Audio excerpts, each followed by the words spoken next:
Desert Island Discs on 91.3 Capital FM. 91.3 Capital FM, Desert Island Discs on a wonderful Sunday evening. Now, you recall last week we had the incredible story of Jennifer Mwijukye, who is the CEO of Unifright, but a lady whose life is the true embodiment of grass to grace. Born in a refugee camp, studied through scholarships by benevolent organizations and people, but surmounted all odds to be the success that she is today. We had an incredible conversation. She told us her life's pitfalls and her life's triumphs. But then, of course, as is always the case when you have such an incredible story, time was not an ally. We agreed, and she accepted graciously to return. So tonight, she returns on the program to continue where it all stopped. Welcome to the program once again, Madam Jennifer. Thank you, Simon, and thank you, listeners. When we broke off last week, you just told us how two united families came together to start a business in freight. And from that united business of freight, you got Unifreight. Yes. The journey began. Yes. Take us through that journey. Okay, so we begin Unifreight 96, but we get a license for customs clearing in June. We registered 15th January, but started operations in June, because you cannot start clearing without a license from Uganda Revenue Authority.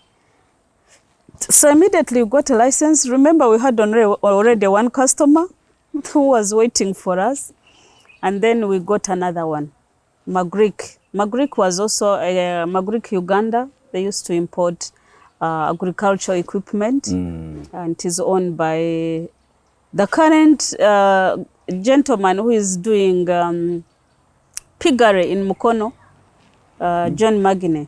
Wow. He's a British, is now into piggery in Mukono. A big, huge project.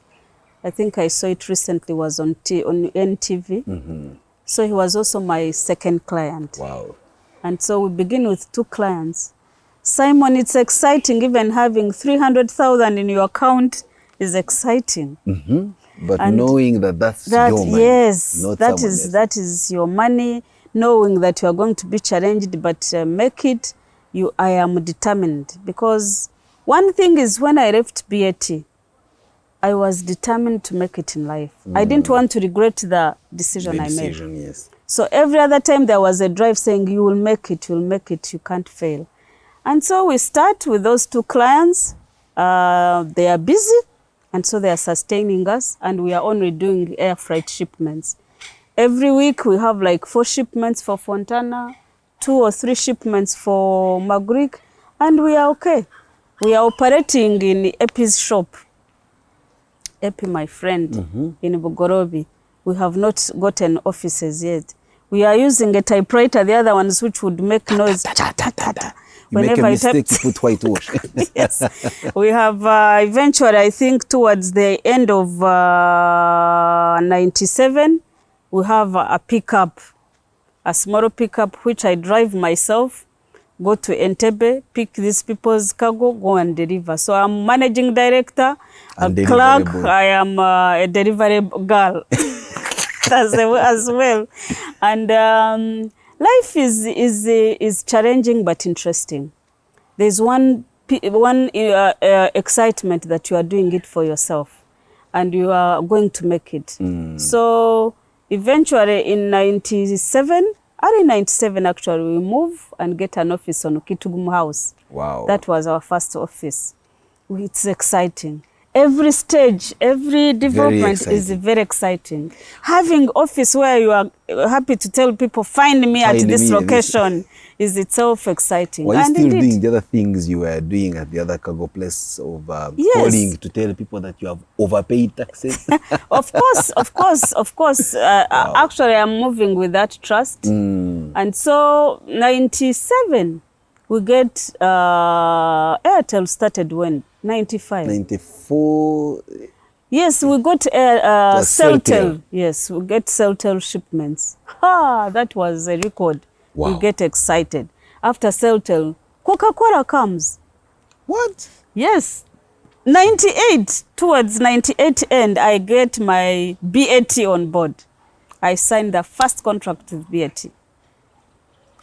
On the basis of them knowing that you were their ex-staff? Yes. Oh. I signed, and that was now my epitome of success, if I told you. That was because when I was leaving BAT, in the speech of my farewell party, I told them, I'm going like Jesus told his disciples, but I will come back in another form. And so for me, that was now the achievement, that I was coming now back as a service provider. But not as an employee. And I served BAT with all my heart. It was a give back kind of. You trained me, I want to serve you to my best. I even had resident staff dedicated. What? Yes, I had resident staff dedicated for BAT. From 98 to 2007 is when they left, because they changed their logistics model. So, and of course, we begin having 2007, we signed the first contract with UNWFP. Wow. 2007 also, we go to Juba. We start operations in Juba. But before that, in 2000, before I go to those contracts, Robert leaves employment and joins us. You had become lucrative enough. The demands, let me tell you why he did that. The demands for our clients and the volumes start growing. So we're hiring trucks and towards trainers.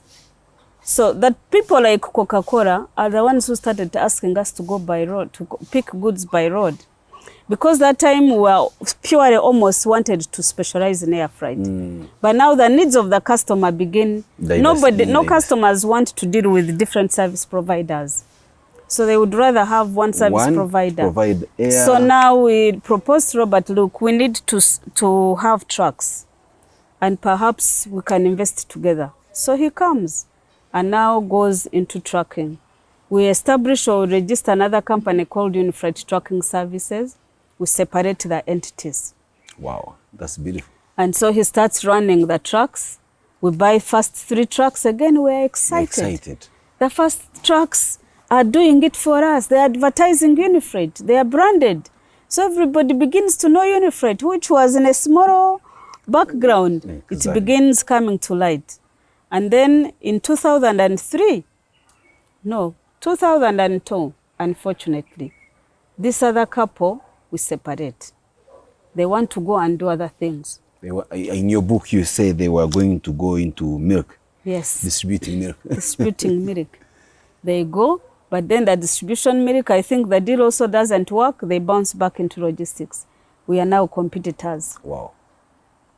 So they work, of course, for some reason, but later in 2007, they went to US. They now live in US. So for us, we continue. Robert and I now, we remain in the business. He's doing trucking. I'm doing strategically so. When I have business, I feed into trucking. When he has trucking, he feeds into clearing. That's how we have grown together. So we continued contracts after contracts, like I've mentioned. And now when we went to Juba, it became even more interesting. Unifreight trucking was registered in Juba and even went into construction. Wow. But before we go into that epic growth and the diversification of your business, something is also happening in your life. You are having children. Yes. You're working very hard. How are you able to balance this? And that's the question I always ask ladies when they sit on that chair. Yes. Now, our first daughter came 92. By the way, by the time, of course, we wedded, I was pregnant. So we first our daughter on 92 September.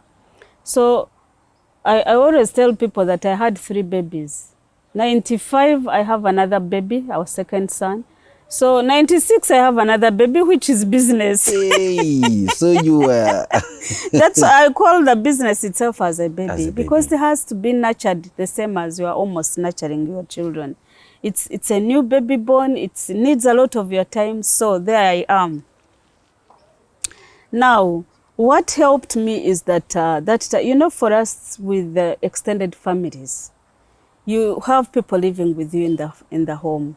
and these people become a pillar. When you are not there, they are there with your children. It's no longer exclusively leaving them with the maids like maybe today, but you have people who are supportive. Again, the family is supporting. Robert is still in employment, I am in a business, but we are working together. If I'm not around, he's there. But that time I was also a business person, but settled, as in home. It's not like, that is another bit about self-employment. You handle things. You handle things at your own time. pace, but also you have a team you can make to understand. So they will be able to understand if you are off, if a baby is sick and you have gone to the clinic. So it all, in my opinion, again, how you manage people and they can support you. They can support you and support the business. It's about how we share your vision so that people own it. Because this business I'm running doesn't support me alone. It is supporting all of us that are in it. So that is how I was. It was not easy, I must say, nurturing two babies, the real Physical babies, and then the business. business. But what I can say unique to our family is when Robert joined, it became even much easier because he would understand me. A man wouldn't understand a businesswoman, the nature, the way I was working, if he's not in that business to appreciate why you are working the way you are working. If he's not in that business to appreciate the demands of the customers, it would be difficult. If you were still in employment, it would have been difficult. Very difficult, But yes. I thank God that brought him. He understood. Sometimes we struggled together. I even remember one time our friends from UK visited and we were here at the dining eating, but we were discussing containers. And and one of them looked at us. I said, but Jennifer, you people, can you leave your containers in the office? And when you come home, And when you discuss come home. everything. So our life has been a mix of containers, a mix of business, a mix of our social life, a mix. It's always blended. It becomes a little bit to separate them because indeed we have grown together. Even now our children are working with us. They have joined. So again, it has even become more mixed because the children, our son was in Canada studying, and in one of our conversations he even told me, Mommy, I don't know why I had to come to Canada to learn business. When I watched you people do business, when I was a baby until now, I should have stayed and you teach me because there's nothing different that I'm learning that you people have not done. So I think it was tough, but we managed because we were together. It was understanding the nature of business we are in, appreciating the importance of our business, but also appreciating that we need to hold our family together. And so we're able to nurture our children. We have 3 adult children now. 2 have finished universities and they're working with us. One is in Mombasa and another one is here in Kampala. The one in Kampala is already, knowing what to do in details. The one in Mombasa is still understanding the nature of business and the environment, of course. The environment in Kenya is not perhaps as easy as it is. So our business and marriage and family has been more or less as a unit. Let's play your first song for today. When we return, then we go back to actually building a business. For the most part, business people will tell us it's about discipline, sacrifice, an enabling environment provided by the politics of the day and things of that nature. In your case, what will be that you'll be sharing with us that made your business grow and survive today? But first, your first song. I walk in power. I walk in power. Great. Another Christian hymn, Yes. another beautiful song. Yes. So do you ever listen to music that is not religious? I will give them to you. The ones, yes. Let's play. So when we return, it's more of Jennifer Mwijukye's life story. Desert Island Discs on 91.3 Capital FM. I'm working in power. I work in miracles. I live a life of favor. For I know who I am. I'm working in power. So, Jennifer, welcome back. It's always a pleasure listening to good and soothing music like the one that you have just chosen. But also, I remember very correctly that last week we played nothing but Christian music. You have threatened to share with us music that is non-religious. We're not forcing you. Please play the music that you love. Okay. We will appreciate it anyway. Okay. Your business has hit the ground running. So much so that it's now not just that one dream that you had as an individual young lady just out of BAT and trying to find your footing. Now you have brought your husband on board, your children are on board, and the business is going. But there is obviously the underbelly, the things that made it survive and thrive. Beyond the fact that you're trustworthy, beyond the fact that you have loyal customers, there are sacrifices you've had to make. There are things you've had to forfeit. There are facilities you've had to take. We're not asking for the nitty-gritty, but we want to understand. Let us look at it from every angle. Okay.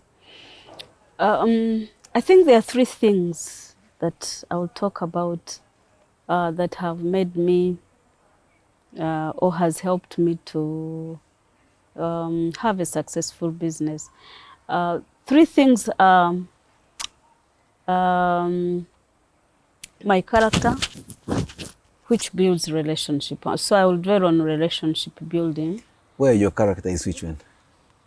Amiable, talkative, Yes. approachable. Not only that, but trustworthiness, integrity. Integrity has been at the core in whatever I'm doing. But you also talk quite a bit. Yes. You even say it in your book that beyond being the entertainer. But of course, you can't connect with people when you are not communicative, Simon. That one true. also, no, and I think it's an attribute we should thank God for. There are many people who know a lot but can't communicate it. Oh, yes.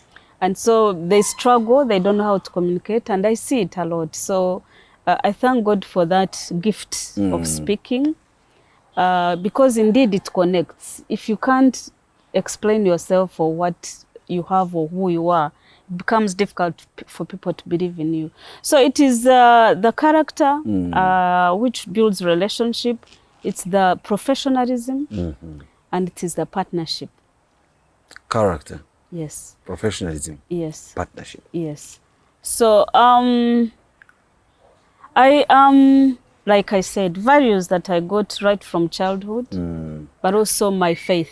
A combination of those two have kept me in check, but also have kept me reflecting and being able to remember what my identity is, who I am. So consistently, for whatever choice or decision I have to make, I have to begin relating, what does my faith say? What values do I hold as I make this choice?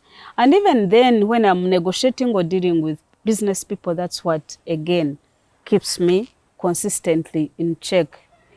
And so integrity has been, first of all, I must say, when not only did Mr. Manji push me to start business, but I was also beginning to be uncomfortable about what was happening in the business of where I was working, because if I made a commitment to my client, Simon, and I say, I will deliver your cargo tomorrow, and it doesn't happen, You feel so devastated.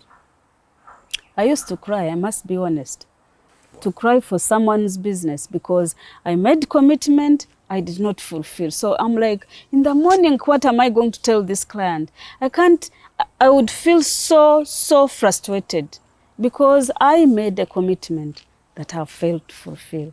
Yet, I did not fail to fulfill it because of my own fault, but because I'm working as a team, because there is someone somewhere who did not help me to fulfill that commitment.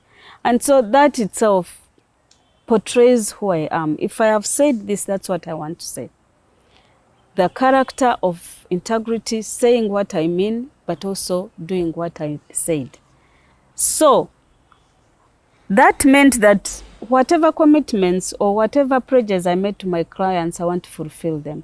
If anything goes wrong, I want to come back to you and tell you it didn't happen because of ABCD. So I'm accountable. I have that value of accountability. I am responsible. So responsibility also comes to how do I fulfill my commitment? How do I, if a client says your service level agreement are these? And so those are some of the key values I hold. But also these are the same values I've transferred for my business. Those are the same values Unifreight hold. Integrity, professionalism, accountability, and responsibility. Because they portray who I am. By the way, for your info, Most organizations' values or culture is built from the Individuals. owners. Just try to check. The founders or the owners of those business along the way just transferred who they are.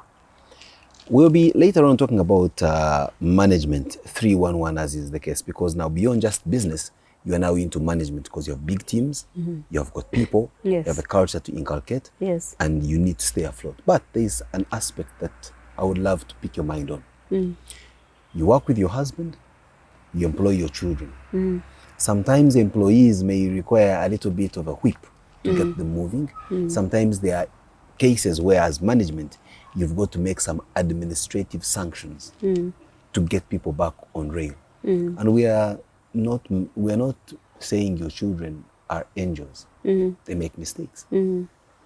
How do you make that administrative sanctioning as a business owner, but bearing in mind, these are your children? What I have done is I have put some consultants to them to mentor them. Aha.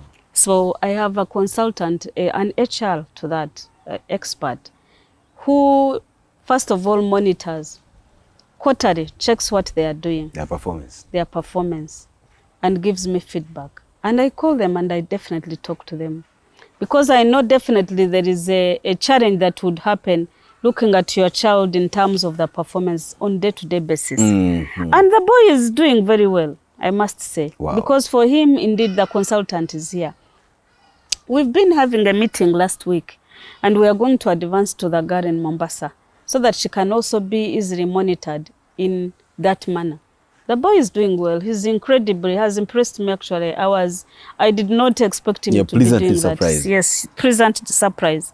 So he's accountable. He's been doing, moreover, he's in finance. He's doing his figures very well, giving his reports, analyzing them, and beginning to reprimand, to check that we have a weakness on this side.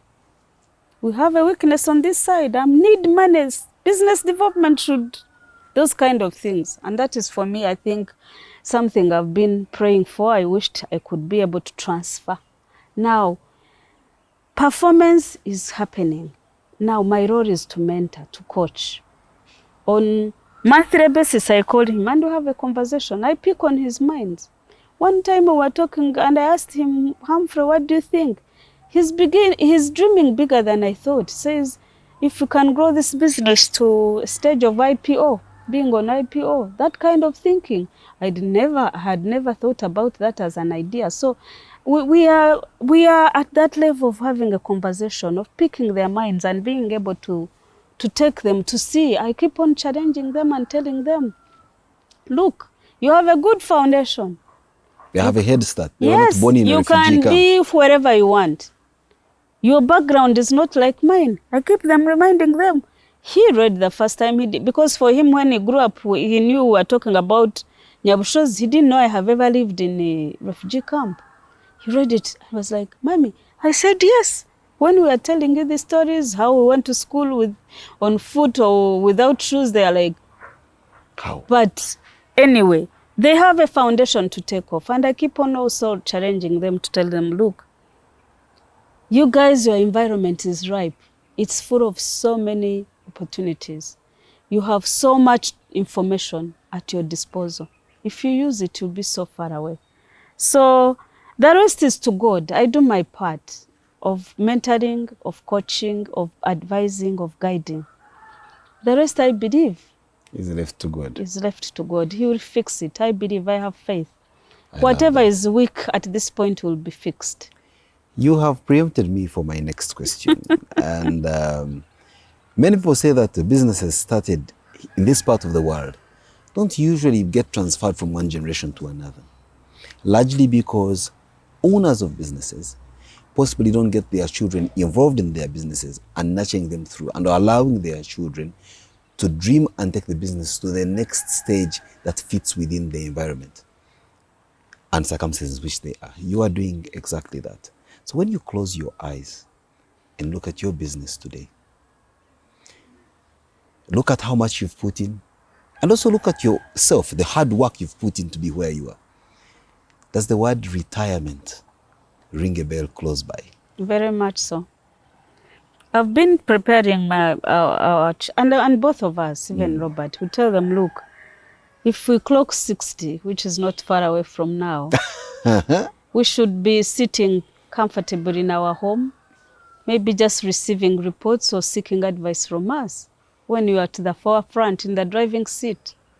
That's what we desire. Like I said, the reason why we've started doing what we are doing today is towards that. It's a strategy towards achieving that. That if I believe that if we continue the way we are doing, there's no doubt that we can allow them or leave them to run those businesses, and they run them. And they have their peers. Again, we are giving them freedom. Look for very good, sharp brains. Bring them in. Those that can support you, those kind of things, and be able to take you to another level. So for me, I think, like I said, that is why part of the reason why I'm going to another journey is coaching, business coaching and mentorship is going to be my thing. And why would I do it to other people without starting with my your own? own children? You are making experiments with your own specimens. They are my experiments. So that is for me, I think, another journey. And besides, Simon, what is life? Life, the significance of life is not about how much money you have. For me, I believe it's how much impact you've made in the society. Wow. And part of the impact for me is transferring the skills that I have to my children, to whoever youth, women.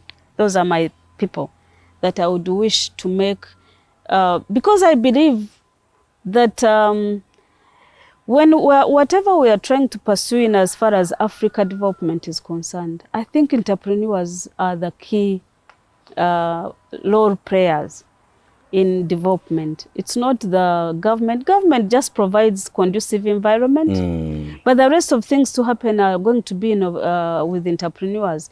Entrepreneurs are the problem solvers that can be turned into commercial ventures. Exactly. They are innovators. So they are the ones that should be in the engine for development. So it starts with us. Whatever little that I've been able to do and to succeed, to achieve, share information, share your skills, share your tips so that others can also ride on that and do things. Eventually, as a society, will be better than what we are today. Wow, I love that. Yes. We'll play our next song when we return. It's now about you and the things you like. What will be your next song?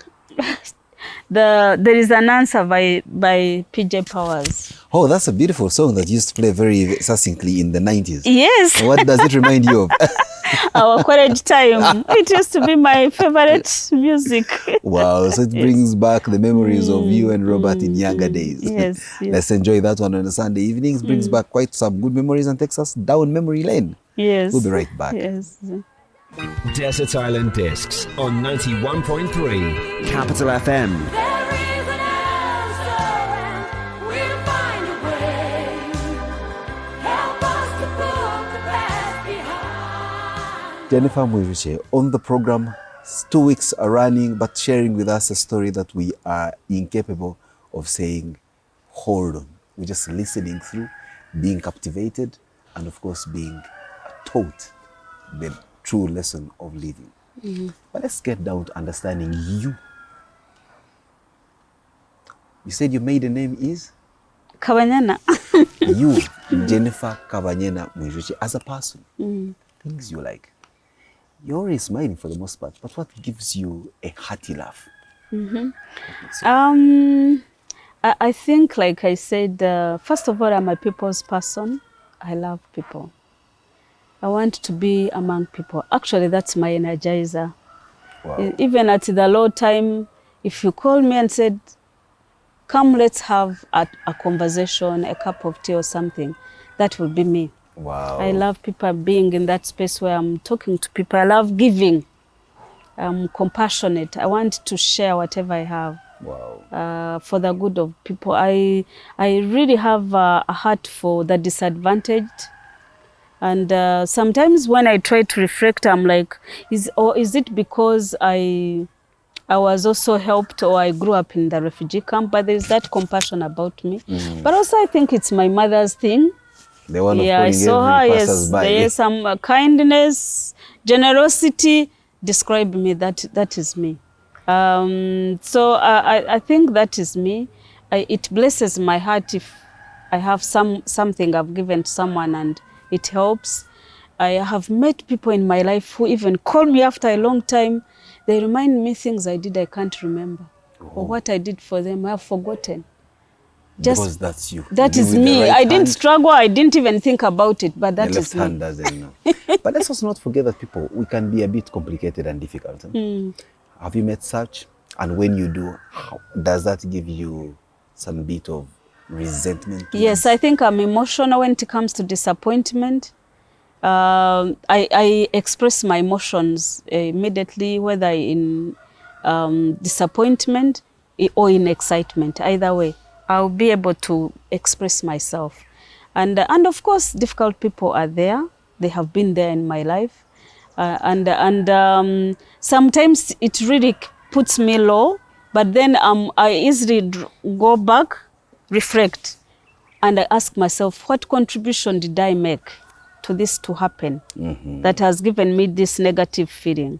And most of the time it's because I think I allow people to take advantage of me, I think, because of my Because of the kindness. goodness of your And heart. then eventually I get hurt.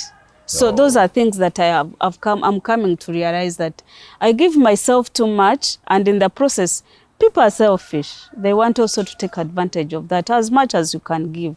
So I'm learning to Strike a think balance. through, to strike a balance. It's not easy because exactly like I said, that's who I am. But I am learning. As I mature, I am learning that one needs to be careful.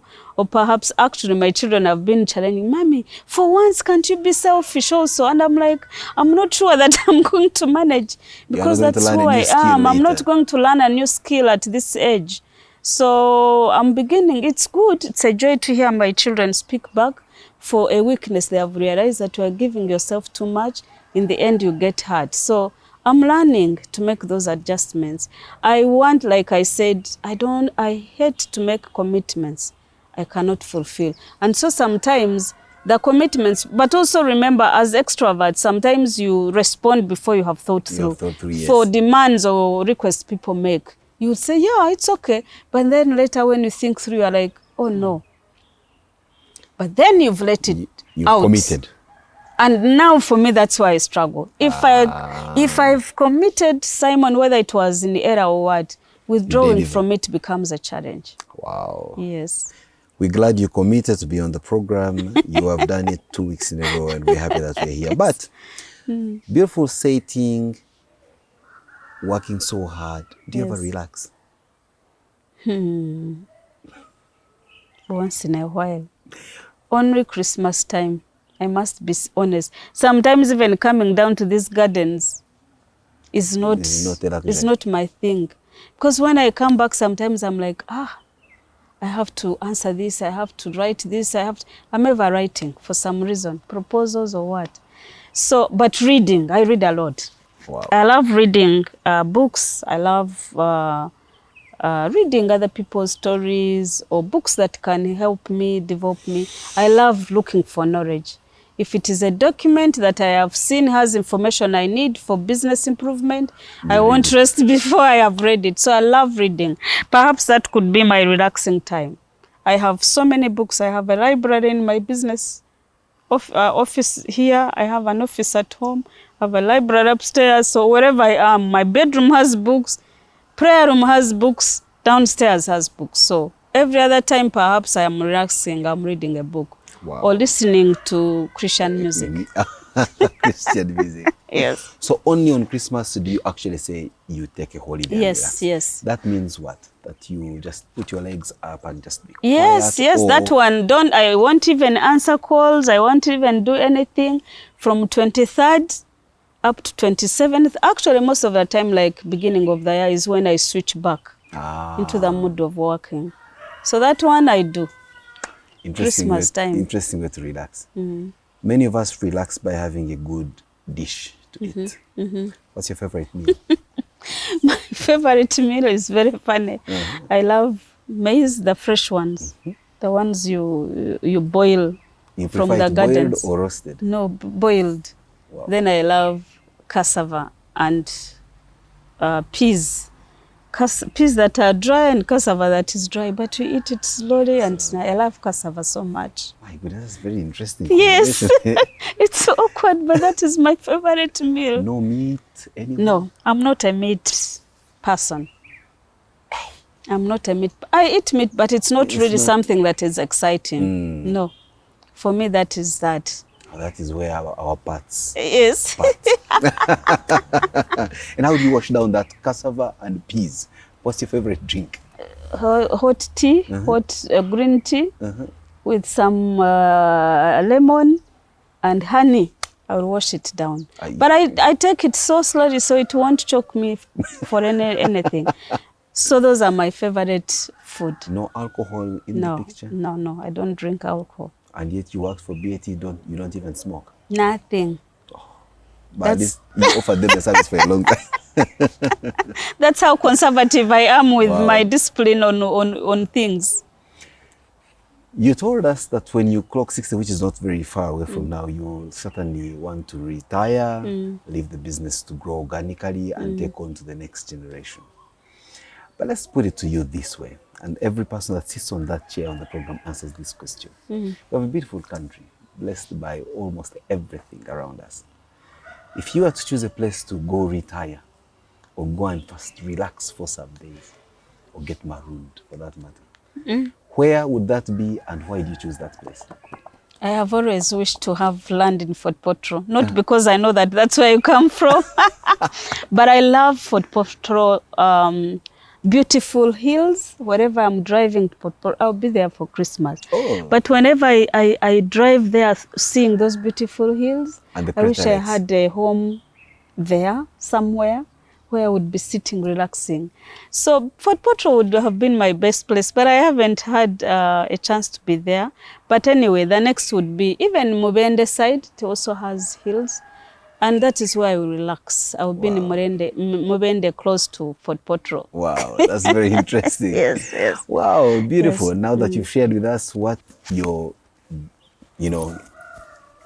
look at interest, or what you now that you've shared with us what you consider to be the relaxing perfect place, we can now say, let's leave you to also have a good evening. Thank you. But also thank you very much for being a part of this program, sharing with us your life story unreservedly, and not holding back on any information. Thank you. We know that this is certainly not an end of your life story. It continues. And believe you me, we will be back at your door for you to tell us what happens from today onwards. When I've written another book. When you've written another book. Thank So you. you're now going into writing motivational stories and mentoring young people. Yes. For you, our listeners and viewers, we don't take your presence on the program for granted. We know you could have been doing so many other things, but you choose to be with us. We're eternally grateful. We'll meet same time, same place next Sunday with yet another incredible life story. But before you go, you have to play one last song for our listeners. Ukunde gumeho. Rukunde Gumeho. Yes. Very well. Rukunde Gumeho is a local dialect to mean Yes. let the love reign. I mean, let love remain or reign for that matter. And it's an interesting song that is certainly a milestone for our program this morning. Thank you. Desert Island Discs on 91.3 Capital FM.